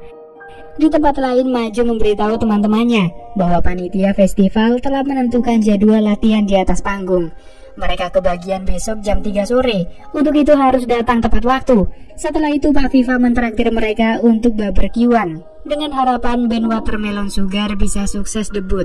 Pak Viva juga memuji kehebatan Maju dalam mengatur semua persiapan yang sangat baik. Ia yakin suatu saat nanti Maju bisa menjadi produser terkenal. Jika saja itu terjadi, maka ia ingin mengontrak Dojin. Ucapan itu membuat Eun-gyul teringat bahwa di tahun 2023 Maju menjadi produser terkenal, serta wawancara Dongjin di tahun 2023 kalau 29 tahun lalu pernah memiliki band, namun harus bubar setelah salah satu dari mereka terlibat masalah serius dan terluka parah. Insiden itu terjadi pada 1 Mei, sehari sebelum festival dilakukan, dan insiden itu akan terjadi besok saat latihan. Dengan keyakinan, insiden itu yang membuat Yi-chan terluka dan kehilangan pendengaran serta tidak bisa berbicara. Oleh karena itu, ia meminta Yi-chan agar tidak ikut latihan besok. Tapi Yi-chan menolak karena tidak memberikan alasan yang jelas. Akhirnya Eun-gyul meminta bantuan Sekyung. Awalnya Sekyung menolak karena Eun-gyul tidak bisa memberitahu alasan melakukan semua ini. Namun dengan wajah putus asa serta ketulusannya membuat Sekyung akan membantu. Apalagi ini mengenai keselamatan seseorang. Tapi dengan syarat harus memberitahu rahasia tersebut suatu saat nanti dan juga menemaninya nonton di bioskop. Di keesokan harinya, Sekyung menghubungi Yi-chan untuk memberitahu fotonya yang terlihat buram. Oleh karena itu, akan melakukan pemotretan secara terpisah di Pulau Buleom dan akan kembali sebelum latihan dimulai. Yi-chan tidak keberatan jika harus bolos sekolah, apalagi bisa berduaan dengan Sekyung.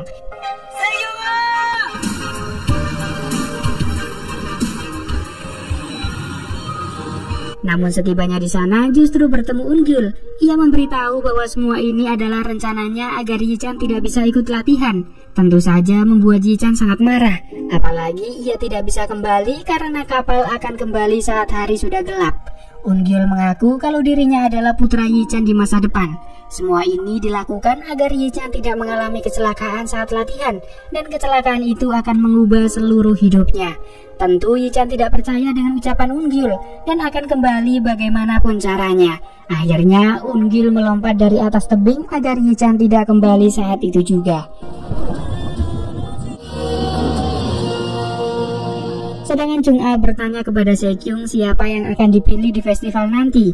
Tapi Se-kyung justru bertanya siapa yang paling disukai sebelum pergi ke luar negeri. Hal itu membuat Chung-a kebingungan dan memberitahu kalau dulunya Se-kyung lebih menyukai Eun-gyul. Sementara itu teman-temannya terus menunggu Yi-chan dan Eun-gyul yang tidak kunjung datang. Tiba-tiba sebuah lampu terjatuh dari atas. Jika saja Yi-chan hadir, maka bisa saja tertimpa. Kabar itu juga sampai kepada Yi-chan dan Eun-gyul, membuatnya merasa lega karena berhasil mencegah insiden tersebut. 시간 없어. 내가 더 빨라.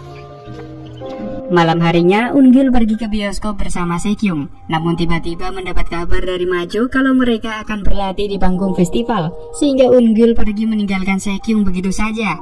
Rupanya saat ini mereka telah menyelinap masuk aula untuk melakukan latihan secara diam-diam.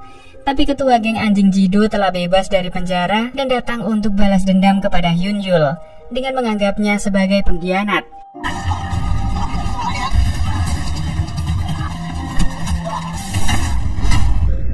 Yi-chan sempat terkena pukulan hingga membuatnya terkapar. Saat itulah Eun-gyul datang untuk menyelamatkannya. Untung saja para gangster itu segera pergi setelah berpura-pura memanggil polisi. Setelah itu, Yi-chan dan anggota band lainnya pergi ke sauna untuk membersihkan diri. Hyun-jul mencoba menenangkan teman-temannya kalau anjing Jido tidak akan membuat kekacauan lebih parah lagi, sebab sedang dalam masa percobaan atau dalam pantauan polisi. Kejadian hari ini membuat Yi-chan mulai percaya ucapan Eun-gyul. Apakah memang benar dia berasal dari masa depan sebagai putranya? Tapi Eun-gyul mengaku kalau semua itu hanyalah bohong.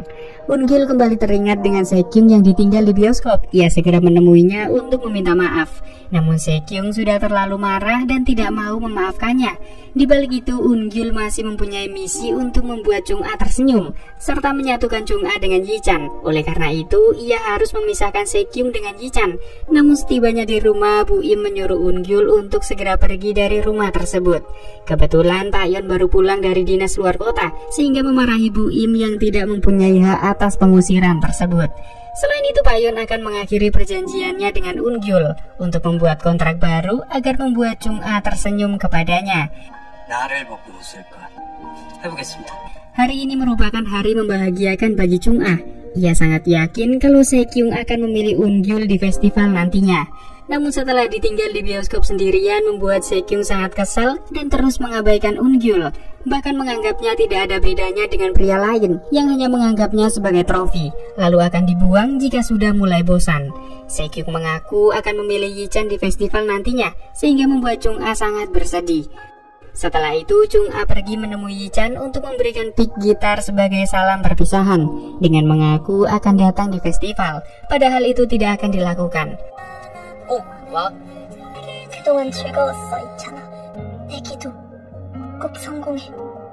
Sore harinya, Se-kyung datang ke festival untuk menyapa seluruh anggota band kecuali Eun-gyul, bahkan membeli semua souvenir selain milik Eun-gyul.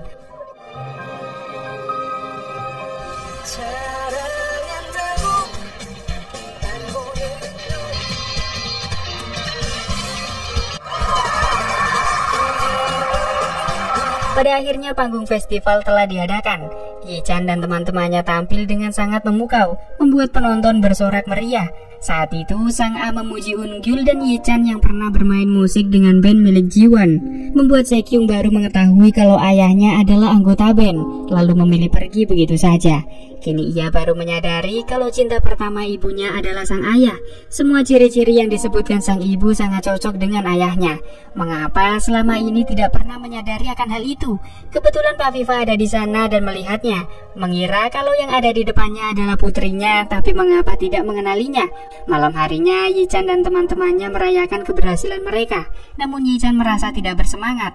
Teman-temannya mengira semua ini karena Se-kyung pergi dan tidak memilihnya. Namun ternyata Ternyata itu karena Chung-a tidak datang ke festival. Yi-chan segera menemui Chung-a dan menanyakan alasan tidak datang. Padahal sudah menunggunya, bahkan mempersembahkan lagu untuk Chung-a. Baginya, musik bukan hanya bisa didengar melalui telinga. Musik adalah sesuatu yang bisa kamu rasakan dengan mata, pikiran, dan juga hati. Tapi Chung-a memberikan seutas surat lalu pergi begitu saja. Di dalam surat itu, Chung-a meminta agar tidak menemuinya lagi karena mereka hidup di dunia yang berbeda. Sementara itu Eun-gyul terus menunggu Se-kyung di depan rumah untuk meminta maaf. Tapi Se-kyung menyuruhnya pergi dan tidak akan memilih siapapun, entah itu Eun-gyul ataupun Yi-chan. Serta merasa kalau tidak perlu bertemu lagi. Se-kyung mengemasi barang-barangnya lalu pergi ke bandara untuk kembali ke tahun 2023. Saat ini, ia sangat ingin kembali ke tahun 2023 sebagai Eun-yu. Tapi itu tidak bisa, seakan usahanya untuk kembali sia-sia saja. Sementara Eun-gyul bertemu dengan Pak Viva dan menceritakan keluh kesahnya. Dalam sebuah taruhan, ia berusaha mencegah seorang wanita dan lelaki bersatu. Namun ketika wanita itu pergi tanpa memilih siapapun, justru membuatnya sakit seakan menelan sesuatu. Padahal tujuan utamanya sudah berhasil. Pak Viva merasa kalau itu adalah cinta. Hal seperti itu wajar terjadi saat usia remaja. Setibanya di rumah, Eun-gyul tak sengaja mendengar Sang Ah mengatakan kalau Se-kyung akan kembali ke Amerika. Eun-gyul yang mendengarnya segera menyusul ke bandara dan bertemu Se-kyung duduk seorang diri dengan sangat bersedih. Ia sangat ingin pergi namun tidak menemukan cara untuk kembali. Eun-gyul meminta agar tetap tinggal dan berjanji akan mencarikan jalan kembali bagaimanapun caranya. 그러니까 우리 같이 있자. Sesampainya di rumah, Se-kyung mempersilahkan Eun-gyul untuk mampir sejenak. Suara hujan yang gemercik akan sangat nikmat jika menyantap telur goreng masakan ibu. Tapi Eun-gyul tidak pernah merasakan hal tersebut karena ayah, ibu, dan kakaknya tidak bisa mendengar maupun berbicara. Se-kyung mencoba bertanya apakah yakin akan membantunya mencari jalan kembali. Jika itu terjadi, mereka tidak akan pernah bertemu lagi.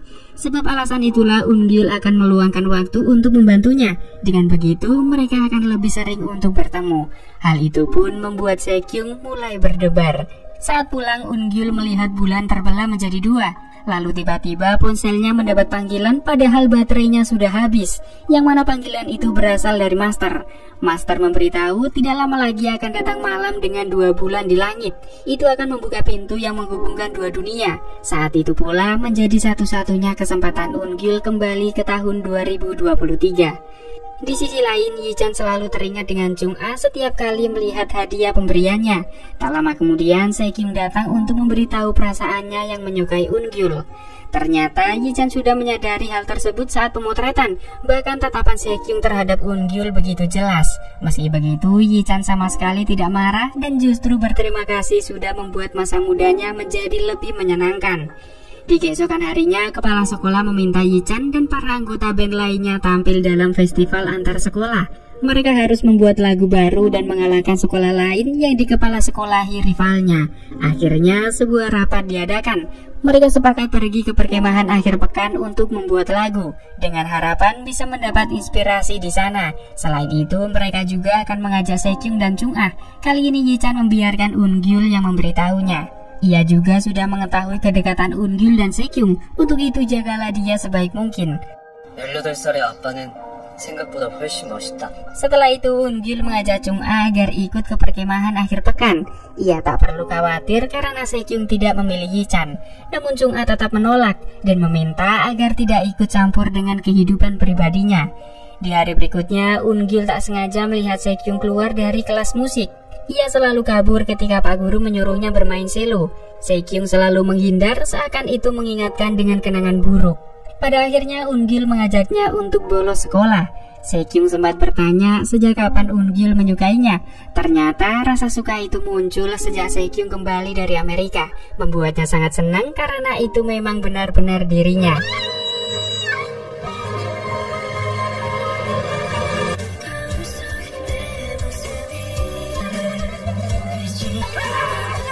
Selain itu, Eun-gyul mengetahui obat penenang yang sering diminum Se-kyung.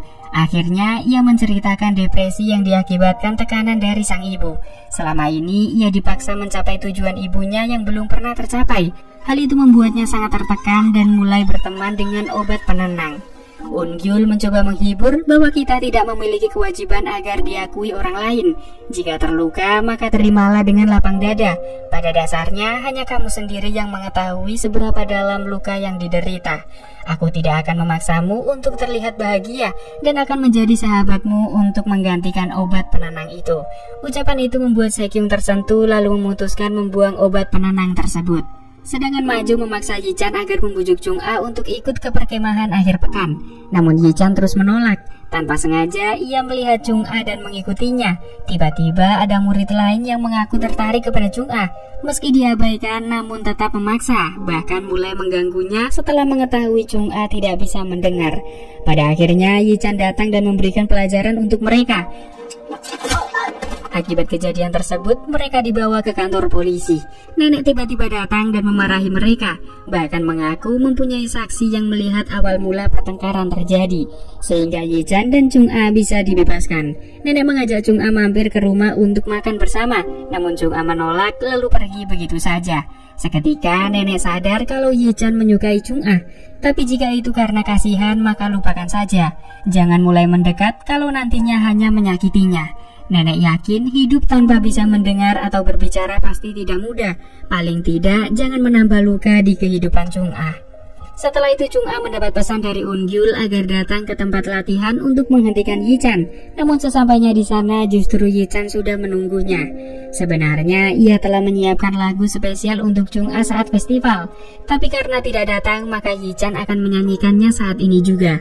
Ia bernyanyi sambil menggunakan bahasa isyarat agar Chung-a bisa mengerti maksud dari lagu tersebut, membuat Chung-a sangat terharu dan memeluknya.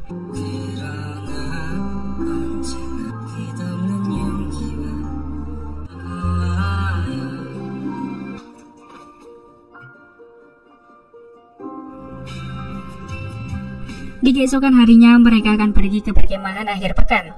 Teman-temannya sangat terkejut kalau Sekyung telah menjalin hubungan dengan Ungyul dan Yi-chan menjalin hubungan dengan Chung-a. Hal itu membuat mereka merasa patah hati. Saat di dalam kereta, Sekyung mendapat panggilan dari master ketika di toilet. Padahal sebelumnya ponsel itu telah dibuang di tempat sampah. Master memberitahu kalau tidak lama lagi bulan akan terbelah menjadi dua. Itu adalah satu-satunya kesempatan untuk kembali ke tahun 2023. Sekyung tidak perlu merasa khawatir karena master sudah mengirim bantuan. Lalu panggilan itu terputus begitu saja. Di waktu yang sama, Ungyul juga mendapat panggilan dari master tapi tidak bisa terhubung karena tidak ada sinyal. Ia mencoba mencari sinyal namun justru bertemu Sekyung yang sedang mencari sinyal juga.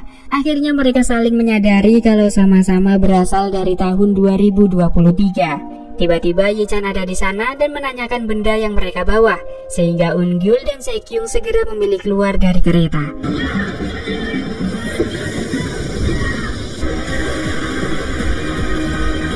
Sekyung memberitahu identitasnya yang bernama Unyu, putri Sekyung di masa depan. Sebenarnya ia tak ingin berpura-pura menjadi ibunya, tapi semua berubah ketika Ungyul memanggilnya dengan nama Sekyung saat pertama bertemu dan menceritakan tentang Yi-chan, membuatnya mempunyai ide untuk mengukir sejarah baru dengan menyatukan Yi-chan dengan sang ibu.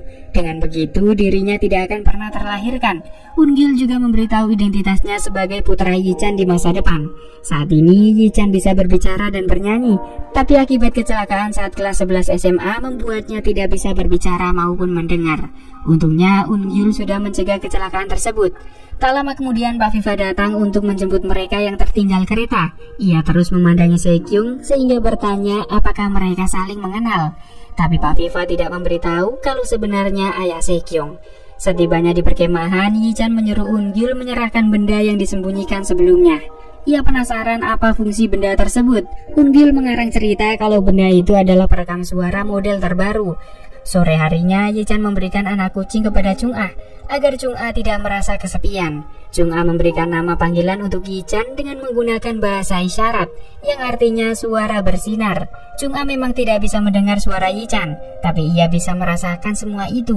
Oleh karena itu, Yi-chan tidak perlu khawatir dan hanya perlu fokus bermain musik. Semua dukungan itu membuat Yi-chan tersentuh dan menciumnya.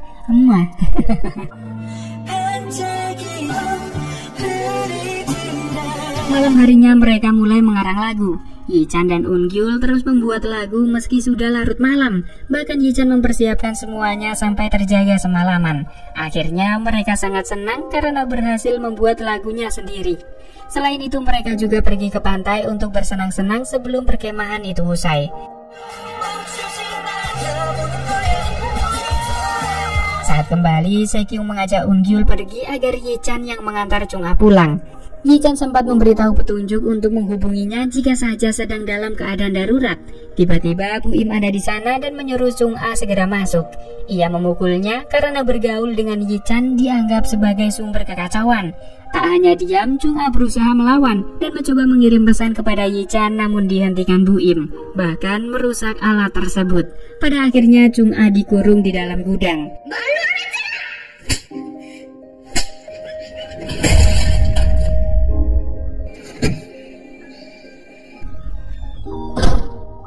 Sementara itu Eun-gyul memberitahu Saekyung kalau datang dari masa depan melalui pintu toko buku, serta menceritakan tentang jahatnya ibu tiri Chung-ah. Untuk itu tugas terakhirnya adalah membebaskan Chung-ah dari Bu Im. Saat pulang, Eun-gyul merasa ada yang tidak beres. Ditambah lagi mesin faksmil milik Chung-ah telah rusak. Akhirnya ia mengancam pelayan di sana agar menunjukkan keberadaan Chung-ah jika tak ingin dianggap terlibat dalam kejahatan ini. Di dalam gudang, ia berhasil menemukan Chung-ah. Begitu banyak lukisan yang Chung-ah buat.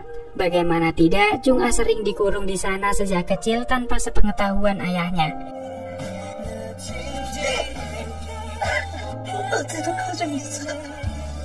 Eun-gyul segera membawa Chung-ah pergi.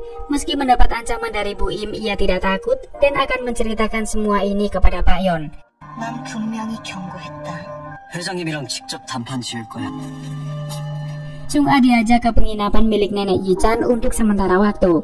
Semua yang terjadi kepada Chung-ah membuat Yi-chan sangat marah dan berniat menemui Bu Im. Tapi nenek berusaha menghentikannya karena semua itu hanya akan membuat keadaan semakin rumit. Nenek mencoba menghibur Chung-ah dan mengajaknya makan bersama para penghuni lainnya. Bahkan mereka bermain kartu bersama-sama.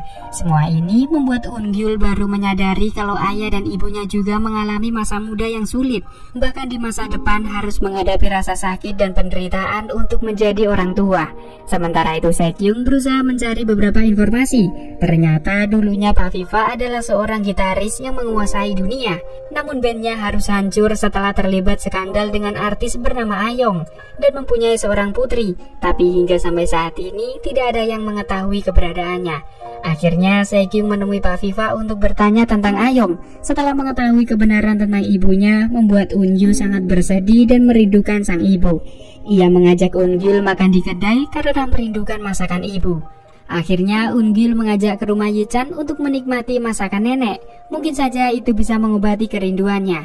Saat dalam perjalanan, Eun-gyul sempat bercerita tentang kakaknya yang bernama Eun-ho. Siapa sangka Saekyung mengenalnya.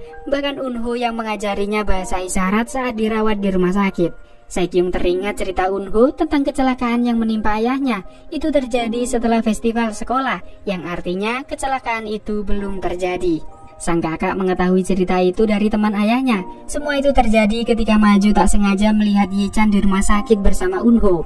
Maju langsung menghampiri Yi-chan namun diabaikan begitu saja. Lalu setelah itu Eun-ho memperkenalkan diri di depan Maju sebagai putra Yi-chan.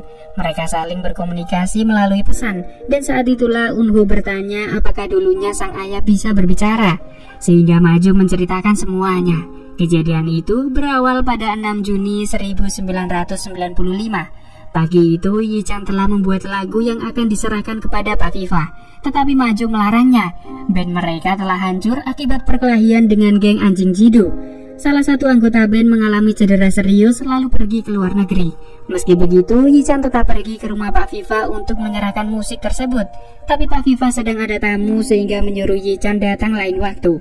Di tengah jalan, Yi-chan bertemu anak kecil bermain yoyo. Tapi yoyo itu terjatuh ke tengah jalan, membuat Yi-chan segera menyelamatkan bocah itu. Tapi justru dirinya yang harus tertabrak mobil.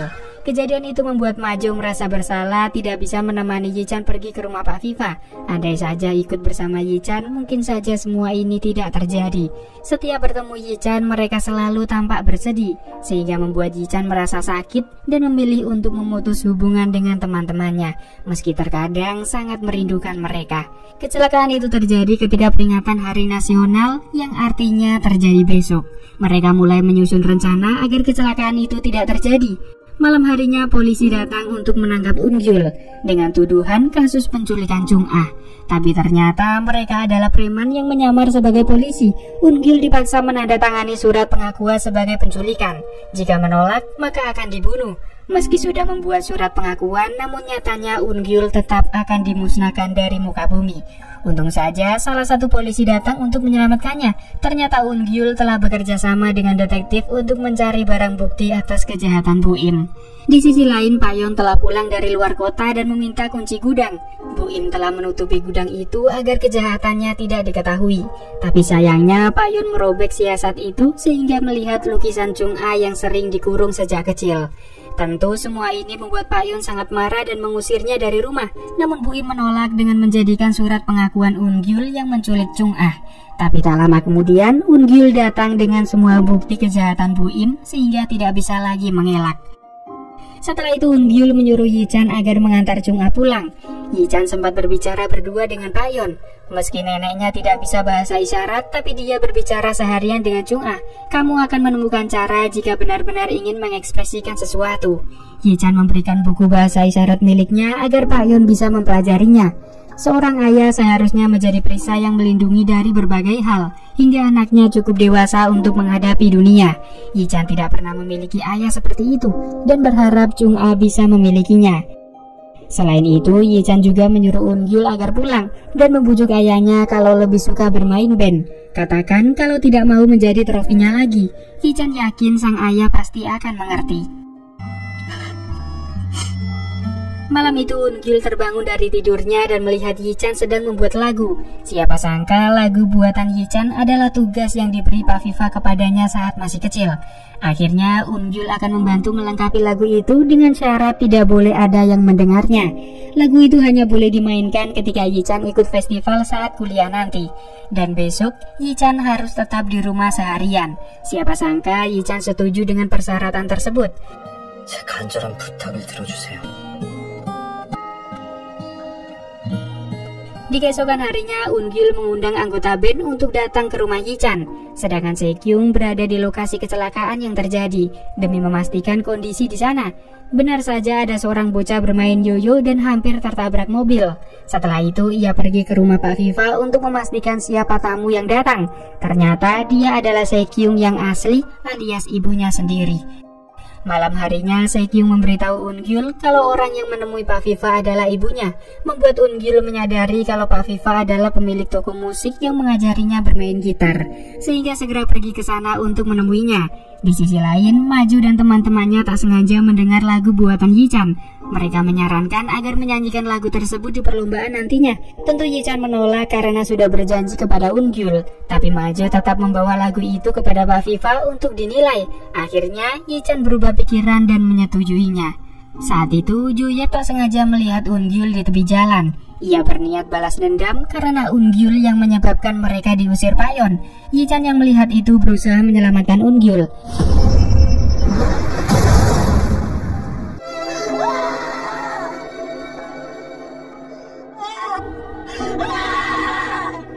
Pada akhirnya, Yi-chan harus dibawa ke rumah sakit untuk melakukan operasi. Se-kyung berusaha memberi kesaksian kepada polisi bahwa tabrak lari itu sengaja dilakukan. Sementara Pak Viva menemukan rekaman kaset milik Yi-chan. Se-kyung memberitahu Pak Viva bahwa Yi-chan mengalami kecelakaan saat hendak menemuinya demi menunjukkan lagu tersebut. Pak Viva mengira Se-kyung yang ada di hadapannya adalah putrinya. Akhirnya Se-kyung mengajukan pertanyaan untuk mewakili ibunya, yaitu mengapa meninggalkanku? Seorang ayah bukankah seharusnya mencari putrinya? Pak Viva merasa Se-kyung sudah bahagia bahagia saat diadopsi keluarga kaya. Ia tak ingin kehadirannya justru merusak kebahagiaan putrinya tersebut. Tapi nyatanya Sekyung tidak pernah bahagia. Ia selalu dibandingkan dengan putri ibu tirinya dan harus menjalani kehidupan orang lain. Bahkan tidak pernah menjadi dirinya sendiri. Jika ada seseorang yang mirip dengannya untuk mengajukan pertanyaan tersebut, maka jawablah, aku tidak pernah meninggalkanmu, karena kamu adalah putriku yang lahir dari cinta. 당신 딸은 한 번도 행복한 적이 없어. Malam itu Master memberitahu Sekyung dan Eungyul kalau besok malam 2 bulan akan muncul. Mereka harus menyelesaikan perjalanannya dan datang ke tempat awal mula datang. Namun Eungyul menolak karena tidak bisa meninggalkan Yi-chan dalam kondisi seperti ini.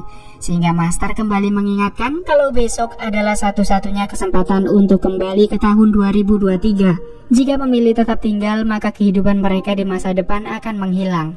Sementara itu operasi Yi-chan berjalan dengan lancar. Tapi anehnya, ia tidak bisa mendengar apapun. Tentu itu membuat nenek merasa sangat bersedih. Begitu juga dengan Eungyul. 할미 목소리 들려? 아이고 내 생애.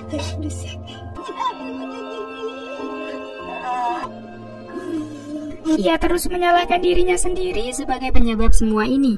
Andai saja Yi-chan tidak menyelamatkannya, mungkin semua ini tidak akan terjadi.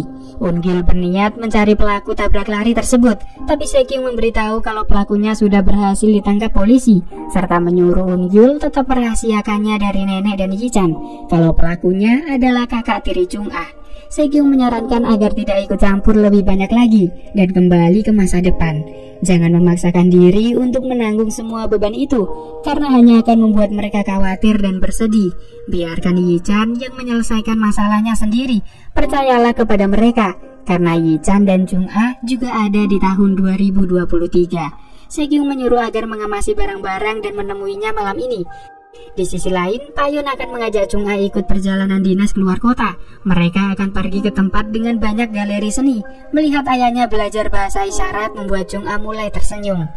Di balik itu, Payon berniat membawa Chung-ah ke luar negeri untuk sekolah, serta akan menanggung seluruh pengobatan Yi-chan dan studinya sampai lulus kuliah.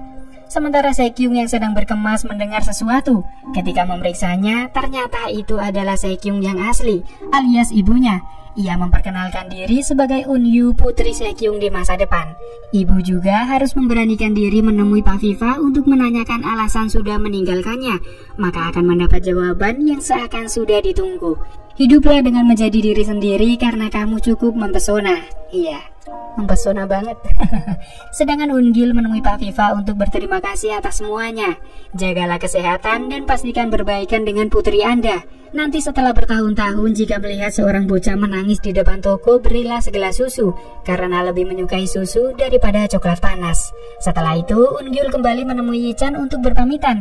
Yi-chan menegaskan kalau kecelakaan ini bukan salah Eungyul. Mungkin ia akan menderita sementara waktu, tapi Yi-chan berjanji akan kembali bangkit. Jadi pergilah, jangan pernah menoleh ke belakang. Kembalilah saat sudah tidak ada rasa bersalah di wajahmu. 정말 미안해. 네 잘못 아니야. Setelah itu, Eungyul menemui Sekyung, tapi ia sudah berangkat lebih dulu. Dalam sebuah surat, ia akan menunggunya di tahun 2023 sebagai Eunyu. Malam itu, bulan benar-benar terbelah menjadi dua. Eungyul pergi ke toko buku dan berhasil bertemu Master di toko La Vida. Ia meminta gitarnya kembali, lalu pulang ke kehidupannya di tahun 2023. Sementara itu Eunyu kehabisan bensin saat menuju bandara. Untungnya dapat tumpangan dan bisa kembali tepat waktu. Ia juga meminta selonya kembali, serta berterima kasih sudah memberikan perjalanan waktu yang begitu berharga dengan memanggilnya kakek. Ternyata Eunyu menyadari kalau Master adalah kakeknya. Saat terbangun, Eungyul berada di rumah Payon. Ia merasa heran sekaligus kebingungan. Ternyata Chung-ah telah menjadi pewaris perusahaan Jisung. Setelah itu, ia pergi ke rumah Eunyu, namun orang lain yang tinggal di sana. Selain itu, Eungyul begitu terkenal, sampai-sampai mempunyai banyak fans.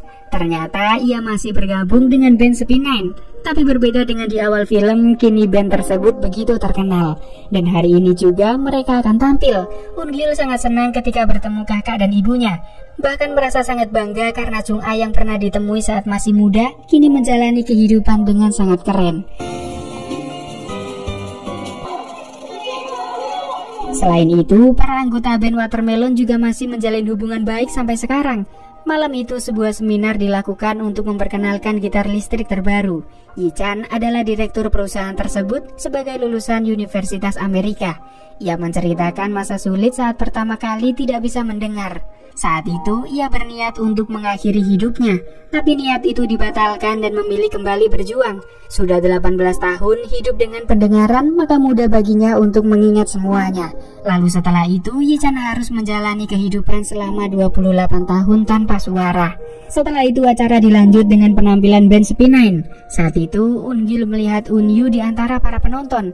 Ia segera menyusul keluar untuk melepas kerinduan dengan sebuah ciuman. Dan akhirnya film selesai. Setiap orang pasti mempunyai kehidupannya masing-masing dan juga ujiannya masing-masing. Sesakit apapun derita yang kamu jalani, hanya dirimu sendiri yang mengetahuinya. Tapi ingat, bukan berarti kamu orang paling menderita. Dengan bersyukur, maka beban itu akan hilang seakan tidak pernah ada. Memang benar takdir terindah adalah yang kamu jalani, dan hadiah terbaik adalah yang kamu miliki. Terima kasih sudah hadir dalam video ini. Semoga bisa jumpa lagi di video-video berikutnya.